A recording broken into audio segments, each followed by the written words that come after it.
আসসালামু আলাইকুম। বিশ্ব সংবাদে স্বাগত জানাচ্ছি আমি উম্মে সুরাইয়া।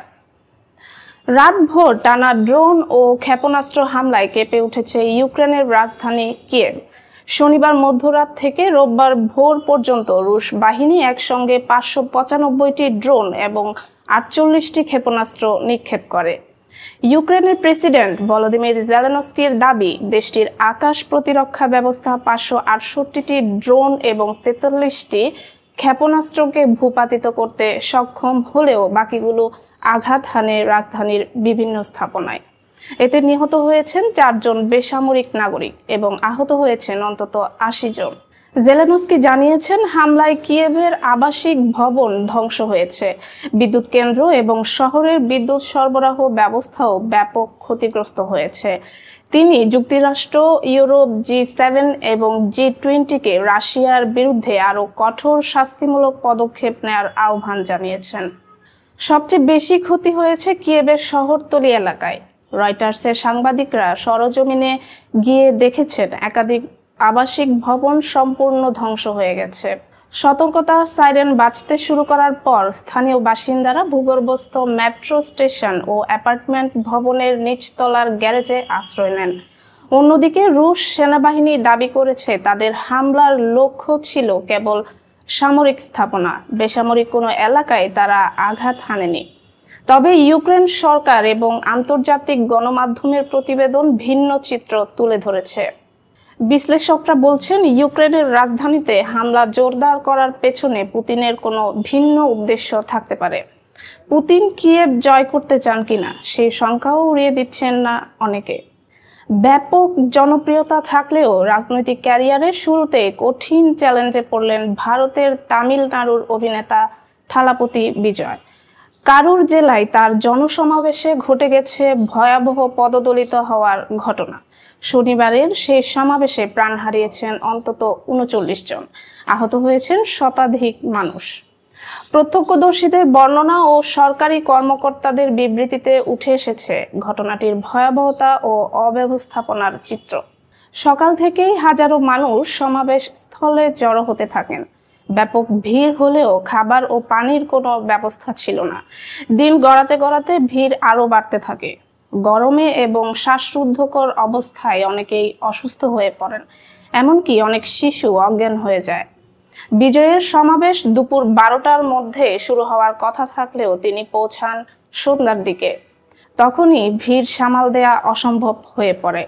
মঞ্চে বিজয় উঠতেই বিপুল সংখ্যক মানুষ তাকে কাছ থেকে দেখার জন্য হুড়োহুড়ি শুরু করে।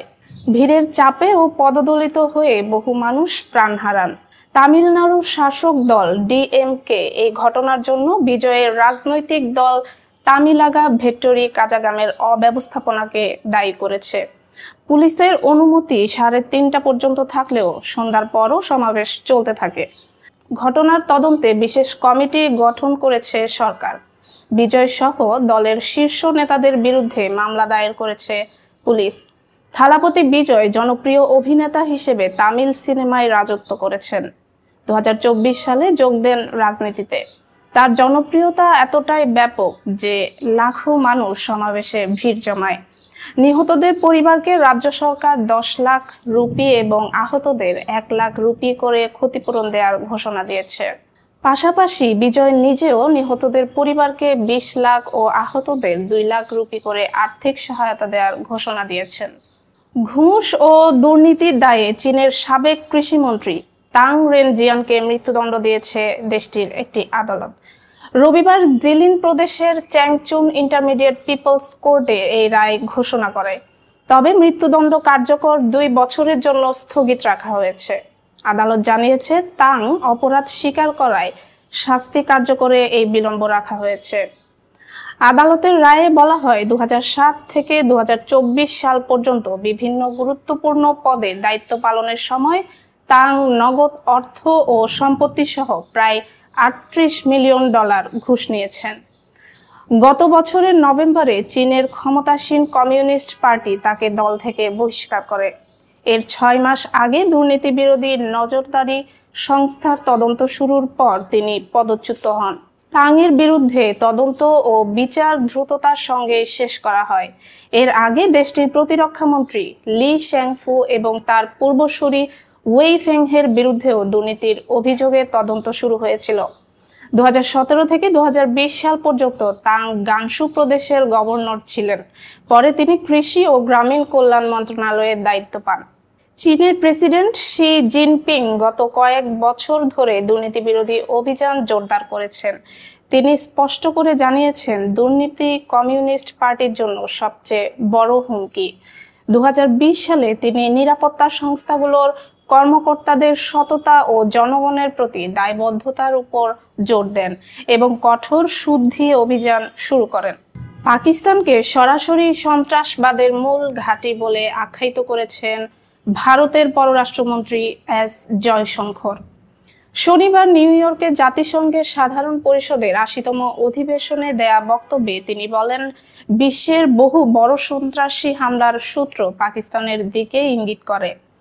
কাশ্মীরের পহেলগামে সাম্প্রতিক হামলার উদাহরণ টেনে জয়শঙ্কর জানান, সেখানে 26 জন পর্যটক নিহত হয়েছেন এবং এই ঘটনায় পাকিস্তানের সংশ্লিষ্টতা স্পষ্ট।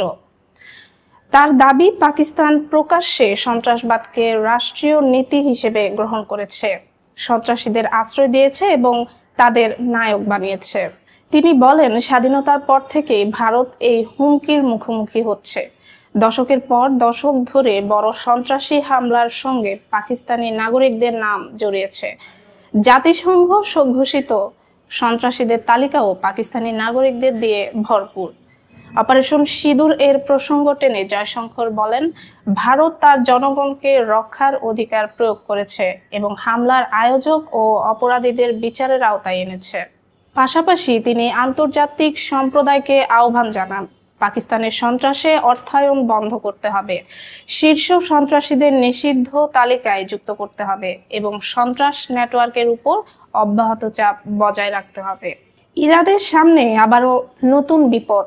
জাতিসংঘ অস্ত্র ও অন্যান্য নিষেধাজ্ঞা বহাল করেছে।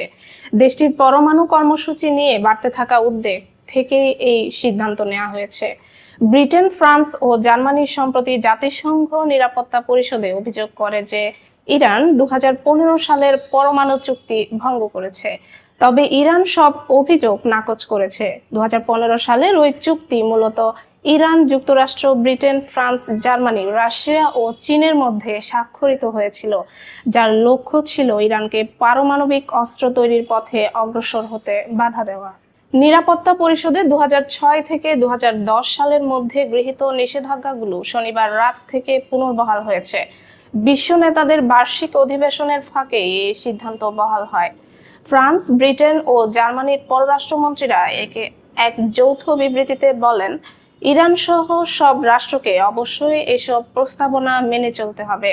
ইসরায়েল এই পদক্ষেপকে বড় ধরনের সাফল্য হিসেবে আখ্যা দিয়েছে। দেশটির পররাষ্ট্র মন্ত্রণালয় এক বিবৃতিতে বলেছে, লক্ষ্য স্পষ্ট, ইরানকে ঠেকানো। এই জন্য বিশ্বের সব ধরনের উপায় ব্যবহার করতে হবে।